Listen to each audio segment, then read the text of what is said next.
Tony Flannery, a Redemptorist priest in Ireland, gave a talk last week, or it was uploaded to the Association of Catholic Priests blog last week. And a few people have sent it on to me. And I generally said to them, look, I don't blog about individual priests. But then I was just there thinking, we need to educate Ireland today. We need to educate Catholics on the truths of our faith. And a lot of people are looking to a priest like this who speaks according to him with authority and are being led astray, are being led away from the church, are being led away from Christ. Now, he has been censored by the Vatican, and thankfully the Vatican haven't lifted this censorship, but still he has his following, and God love him. But I just thought I'd play you this clip because I just want to address something that he said here. Now, one of the difficulties with our church is that in the 3rd and 4th centuries, when the church was beginning to organise itself as an institution, it was part of the Roman Empire at the time, it had a number of councils at which they decided on what were the truths to be believed. In other words, the dogmas. And out of that time came things like original sin, and that every human being is born in sin because of our first parents. It's not true. Now, I'm definitely going to the stake for saying that, because I'm actually saying that what was presented as a truth which all of us are bound to believe is actually not correct. Now, what was that story in its original mythological form trying to explain? It was trying to explain a very important question, the problem of evil. Major problem to this day, and to this day we don't have an explanation for it. It's part of the mystery of life. So there's absolutely nothing wrong with the story. What the mistake was, giving it a literal interpretation and then defining it as a dogma that we're stuck with to this day. So when I say, as I said at the beginning, quoting the Leo, I just read it again here, what she said. Unless religion changes and adapts to the evolving world, it cannot do what it has the capacity to do, which is to enkindle a zest for life. And how can we adapt to the evolving world while we're stuck with all these rigid dogmas from way back that don't make sense anymore? Now, of course, the other interesting question, I won't go on much more about this aspect of things, I want to say a few words about God, and I don't want to weary you out. But Jesus, if you go to the church ceremonies over the next few days, they'll be full of talk about Jesus dying on the cross to save us from our sins. Doubtful way of thinking, because it raises the whole question of the anger of God and God closing out humanity. Jesus, in his preaching, always spoke about a God who was a God of love and a God who was close to us. And this was during the time when he was supposed to be so angry that he wouldn't have anything to do with it. Jesus clearly didn't believe that himself, not at all. So if Jesus didn't come down in order to open the gates of heaven and to release us from the sin of Adam, what was his purpose in this world? And who was he? Now, that'll be an interesting, I'd suggest to you over the next few days to maybe ponder that a bit for yourself and see what makes sense for you. For me at this stage, I'm much more interested in the teaching of Jesus than in the way that he died. I'm certainly interested in the fact that he rose from the dead. How exactly that happened, again, is mysterious, and I wouldn't take the stories literally. They're mythological stories too. Sadly, Tony Flannery is a product of an era in the church where there was a lot of confusion and a lot of expectations that things would change and move on and so forth. And, they were left with years and years and years of confusion. Similar to priests like Brendan Hoban here in Ireland, he writes his book, Holding Out for a Hero, and they see a hero in Pope Francis and having lived for years of discontent. So how do we renew the church to stop falling into that pothole again of not understanding, well, what's the purpose of the church and what are the purpose of dogmas? What is a dogma? And I'm going to use a quote from a Russian who became Catholic. His name is Valentin Tomberg. Roger Buck, the gentle traditionalist, became Catholic because of Tomberg. And Tomberg wrote something very interesting about dogma. And this is a man that's left the Theosophical movement and become Catholic, became very traditional, Mass-going Catholic, sacraments, rosary, and so forth. And so this man was an incredible intellect, but he was able to see the truths of what dogmas were, right? So just listen to this. Dogmatism. Yes, if one understands by dogma the certainty due to revelations of divine worth, which prove fruitful and constructive, and due to the confirmation that they receive from reason and experience together. When one has certainty based on the concordance of divine revelation, human divine operation, and human understanding, one can act as if. How can one act as did not have it? It is truly necessary to deny 3 times before the cock with in order to be accepted into the company of free spirits and non-dogmatics, and to be chauffeured along with them by the fire of things relating to human creation. And I just thought it was interesting when Tony Flannery is there talking about, okay, well, look, original sin was invented in the early church. I don't know, do priests read sacred scripture at all? If you go to, for example, is it Romans 5? Yeah, Romans 5. Romans 5:12. Okay, Adam and Christ. Therefore, just as sin came into the world, and St. Paul, he's talking about the word amartia, sin, or in Hebrew chet, which is sin, to miss the mark. And just as as Adam missed the mark, disobeyed a command that God gave. Just as sin came into the world through one man, and death came through sin, and so death spread to all because all have sinned, and death spread to all as all have sinned. Sin was indeed in the world before the law, but sin was not reckoned when there is no law.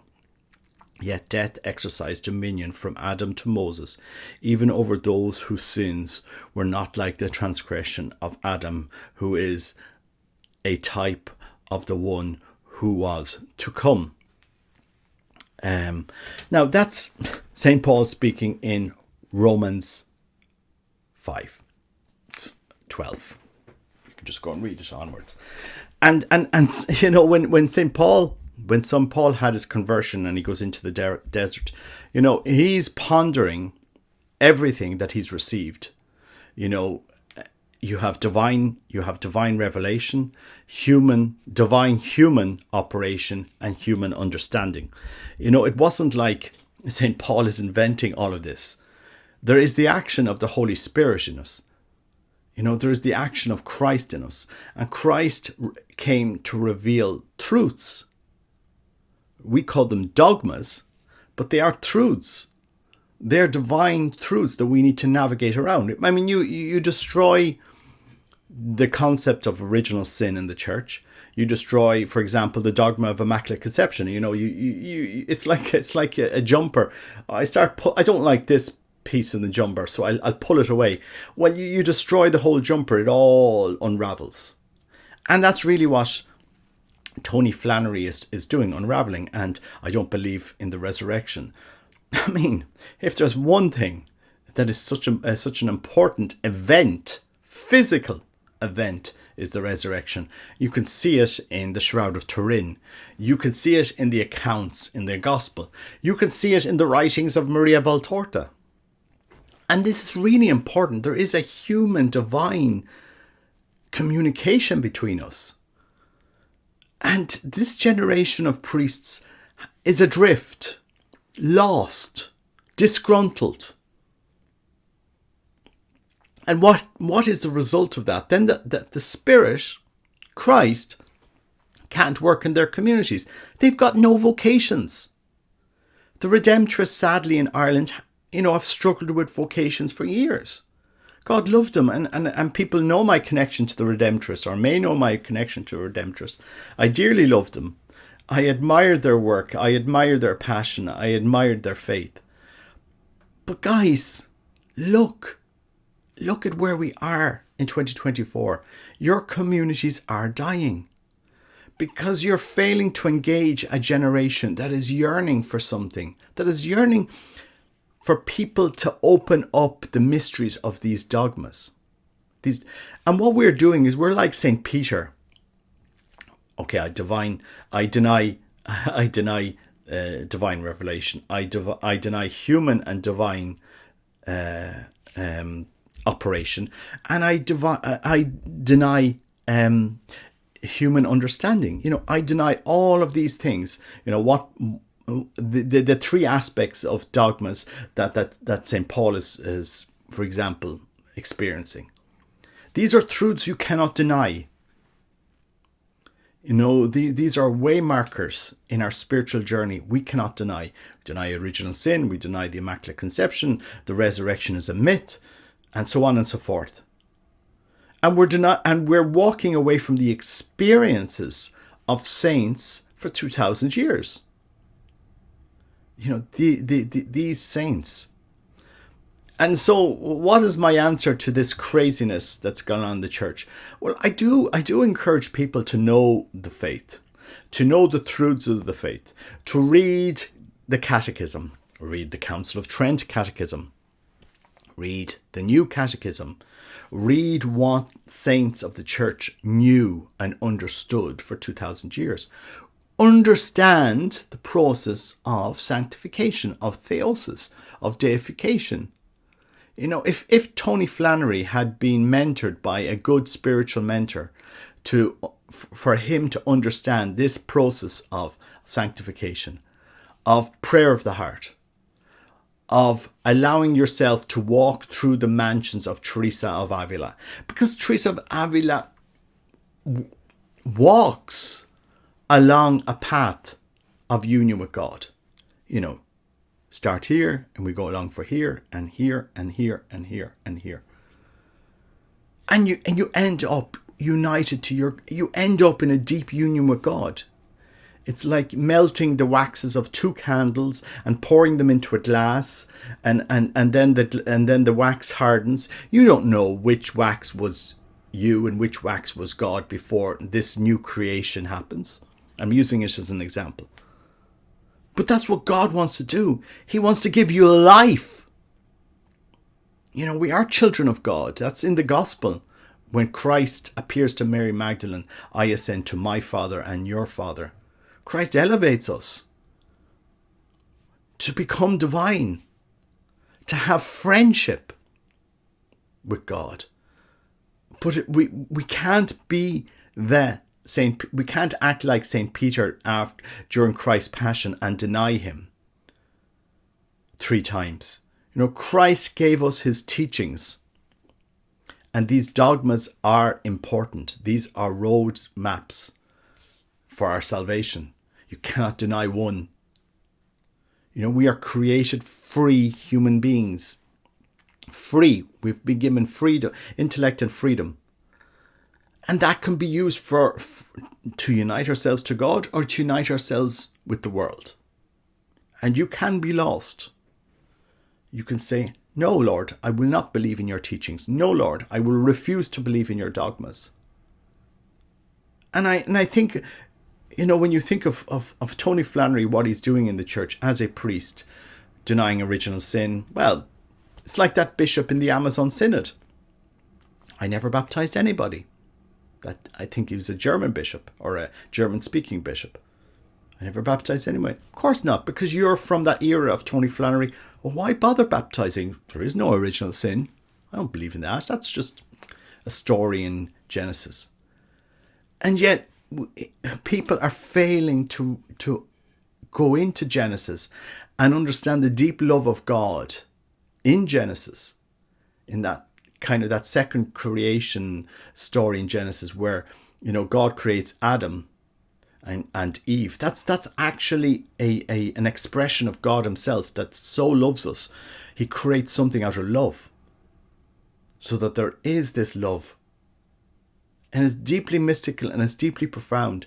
And yet we're not teaching this generation how to understand the faith, how to have union with God, how to walk through the mansions that Teresa of Avila is asking us to walk through. And what is happening now in 2024 with a younger generation is they are hungry for God. They are hungry. They're looking at, these Buddhist monks, they seem to have it all together. They're off in their monastery. They're all dressed together. They shave their heads. They have discipline. They have asceticism. There must be something with these Buddhists because we don't see it in the Catholic Church. We don't see it. We just see confusion and this priest saying that and the Pope saying this. But there is an incredible, deep truth in our Catholic faith. A deep mystical truth in our Catholic faith. And maybe I don't express it correctly sometimes, but I suppose at the core of our faith is a personal relationship with Christ, union with Christ. And it's spoken through the lives of the saints. Our parishes should be schools of prayer, because what is prayer? It's not only the greatest proof of God's existence. I mean, knowing that God exists is a very low bar. It's a very low bar on, okay, God exists. How does he exist? What is his nature? What does he want to do with us? He wants to have a deep personal friendship with you. You will talk, he will talk. When I hear people saying, I don't believe in the Eucharist and I don't believe in God. Well, God believes in you. And they say, well, how do I know God?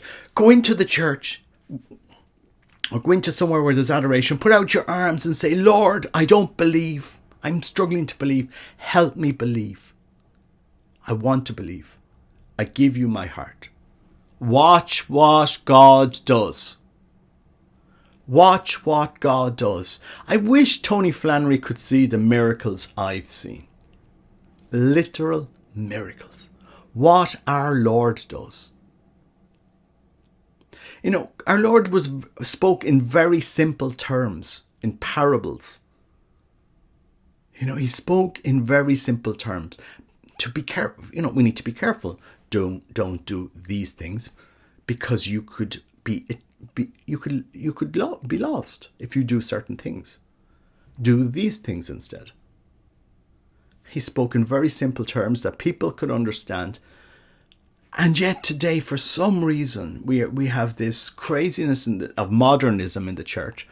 Oh no, it's over-intellectualized it. Christ didn't want that. Christ just wants you in a personal, intimate relationship with him. And the way we acted as a church, when you see the life of Saint Teresa of Lisieux, that's where God is speaking to us. This nun in a Carmelite monastery, going to traditional Latin Mass, doing the simple things in life with great love, she transformed the church. And yet we poo-poo down her experience of the faith. Oh no, and Teresa of Avila, no, you're not enlightened enough. You're not intelligent enough. Sorry, no, you got it wrong. You were manipulated. You were controlled. You were part of the patriarchy and blah, blah, blah. It's bonkers what we've arrived to in the church. Absolutely crazy. Christ is a simple encounter of love. Go to the Mass and encounter Christ, his beating sacred heart. He wants to have a relationship with you. People are studying Christ and studying this and studying that. Study his heart. Study Christ's heart. Catholicism The Catholic faith is a religion of the heart. It is a religion of the heart, not of the mind. Christ never came to give you a set of teachings and dogmas and all of this. Yes, he did, but he didn't come to form it in here so that you memorize everything in here, like the Jewish law. No, he came to form hearts. And in order to form hearts, you need to know how that relationship of the heart can be deformed. You know? And so we have the lives of the saints that speak of this. You know, Christ said to his disciples, if you look at a woman with lust, you've committed adultery with her in your heart. Like, oh, but I didn't touch her. I didn't go near her. No, you know, it's a formation of the heart. Because, why? Because Christ wants to unite his heart and your heart together. He wants you to become divine. He wants you to become like him. And Christ's Spirit is alive. You know, when you read sacred scripture, you know, Christ becomes alive in them. He wants to have a relationship with you. And so I beg Irish Catholics, don't be listening to the disgruntled Association of Catholic Priests who have nothing to offer you because they don't have union with God. They haven't been shown to have union with God. They don't understand the mysteries. They don't understand the power of confession. They don't understand reverence for the Eucharist. They don't understand the sacrifice of the Mass. Because according to them, the sacrifice on Calvary, you know, there was no need for it because there was no original sin. You know, original sin's a myth. The resurrection is a myth. It's all my interpretation. The church is this. We're modern. The modern theologians I'm listening to, the modern righteous and are listening. And this is infiltrated into the church today. That we have this synodal process, which is junk theology. Don't get involved with it. Junk theology. Junk theology. End to end. There is nothing positive about it. Unless if it was to enhance your union with God, I'd be all for it. But where is it? Where is it? Because they're not teaching a generation how to form your heart. You know, and Christ didn't come to give 20 million ways. That's the world. Christ came to give their way, their truth, their life. Not the world's ways, not the world's truths, and not the world's lives. We don't follow the science of the serpent. We don't follow the truths of the serpent, the laws of the serpent. You know, that there is no transcendent, that there is no union. You know, this is the battle. This is the spiritual battle, the age-old spiritual battle between the truth of the crucified one and the truth of the serpent. One has no will lead you to another reality, and Christ leads us to his kingdom. And you need to meditate, you need to contemplate this. This is what the importance of prayer. This is what the saints have been saying for centuries and centuries and centuries and centuries. This is where the dogmas become important. They're not what Tony Flannery is saying, oh, we invented them in the Really? But how do you arrive to say these things in a talk? You have no union with God. You have no practical experience of him. Because God doesn't come to reveal himself to create confusion. He doesn't. He never did. You know? And it's really important now that people understand this. And again, I give this an encouragement for the new generation. Don't listen to Robert Nugent. I really like encouraging people. Like, I suppose the point I'm giving you, don't you listen to me. You go and experience the divine. You step into the mystery. All I'm saying is to you, read the lives of the saints. Read the history of the church. Read the truths of our faith. There's something incredibly mystical and profound and earth-shattering in a traditional Latin Mass without dividing the church, but just the experience. The experience of Christ, kneeling to receive communion in silence. The reverence of the Mass in silence as a priest offers the sacrifice, the Mass, the re-representation of Christ's crucifixion, his sacrifice. There's something profound there. I'd love somebody to do a study on that in the church, in years to come maybe. It's beautiful. The encounter with Christ is beautiful. And that's what I'm encouraging people to. You go and experience it. Faith is an experience, the most profound, life-changing experience you'll ever have. You step into the mystery. How do you step into the mystery? You walk the road of the saints. The well-trodden roads. Tony Flannery is walking off on a lost road that doesn't have saints behind it with the experience. Because no saint would say this. Walk the road of the saints. Read the lives of the saints. Walk that road. See where that road will bring you. And see what experience you will have of Christ along that way. Of union with God. Of what St. Teresa of Avila,